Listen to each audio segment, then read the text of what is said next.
ಎಲ್ಲರಿಗೂ ನಮಸ್ಕಾರ.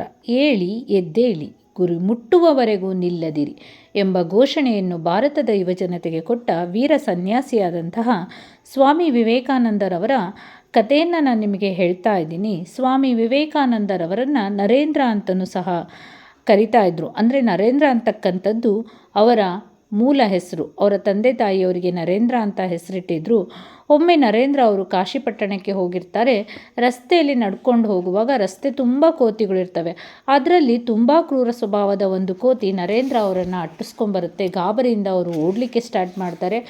ಒಂದು ಕೋತಿ ಇದ್ದಿದ್ದು 2 ಕೋತಿ ಆಗುತ್ತೆ, 2 ಕೋತಿ ಇದ್ದಿದ್ದು 3 ಕೋತಿ ಆಗುತ್ತೆ. ಹೀಗೆ ಕೋತಿಗಳ ಹಿಂಡು ನರೇಂದ್ರ ಅವರನ್ನು ಅಟ್ಟಿಸ್ಕೊಂಡು ಓಡುತ್ತೆ. ನರೇಂದ್ರ ಅವರು ಗಾಬರಿಯಿಂದ ಓಡ್ತಾರೆ. ಹೀಗೆ ಓಡ್ತಾ ಓಡ್ತಾ ಕೋತಿ ಮತ್ತು ನರೇಂದ್ರ ಅವರ ಏನು ಅಂತರ ಕಡಿಮೆ ಆಗಿ ಇನ್ನೇನು ನರೇಂದ್ರ ಅವರು ಕೋತಿಗಳ ಕೈಗೆ ಸಿಗಬೇಕು. ಆವಾಗ ಎಲ್ಲೋ ಒಂದು ವಾಣಿ ಕೇಳಿಬರುತ್ತೆ, ಅಂದರೆ ಅಶರೀರವಾಣಿ ಕೇಳಿಬರುತ್ತೆ. ಅದು ಏನು ಹೇಳುತ್ತೆ ಅಂದರೆ, ನಿಲ್ಲು ನರೇಂದ್ರ, ನಿಂತ್ಕೊಂಡು ಹಿಂತಿರುಗಿ ನೋಡು, ಕೋತಿಗಳನ್ನು ದಿಟ್ಟಿಸಿ ನೋಡು, ಧೈರ್ಯದಿಂದ ನೋಡು. ಆವಾಗ ನರೇಂದ್ರ ಅವರು ಅದೇ ರೀತಿ ಮಾಡ್ತಾರೆ. ಓಡ್ತಾ ಇದ್ರಲ್ಲ ಅದನ್ನು ನಿಲ್ಲಿಸ್ಬಿಟ್ಟು ಕೋತಿಗಳನ್ನು ದಿಟ್ಟಿಸಿ ನೋಡ್ತಾರೆ. ಅಟ್ಟಿಸ್ಕೊಂಡು ಬರ್ತಿದ್ದಂತಹ ಕೋತಿಗಳು ಸಹ ನಿಲ್ತವೆ. ನರೇಂದ್ರ ಅವರನ್ನು ನೋಡ್ತಾ ಗುರ್ರ ಅಂತವೆ. ಆದರೂ ಸಹ ನರೇಂದ್ರ ಅವರು ಗಾಬರಿಗೊಳ್ಳದೆ ಅವರ ಮುಖಭಾವ ದೃಢವಾಗಿರುತ್ತೆ. ಪರಸ್ಪರ ಕೋತಿ ಮತ್ತು ನರೇಂದ್ರ ಅವರು ಹೀಗೆ ನೋಡ್ತಾ ಇರ್ತಾರೆ.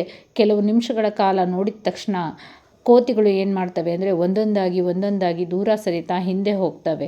ಈ ಕಥೆಯನ್ನು ನಾವು ನಮ್ಮ ಜೀವನಕ್ಕೆ ಅಳವಡಿಸ್ಕೊಂಡ್ರೆ ಜೀವನದಲ್ಲಿ ಸಮಸ್ಯೆಗಳು ಬರೋದು ಸಹಜ.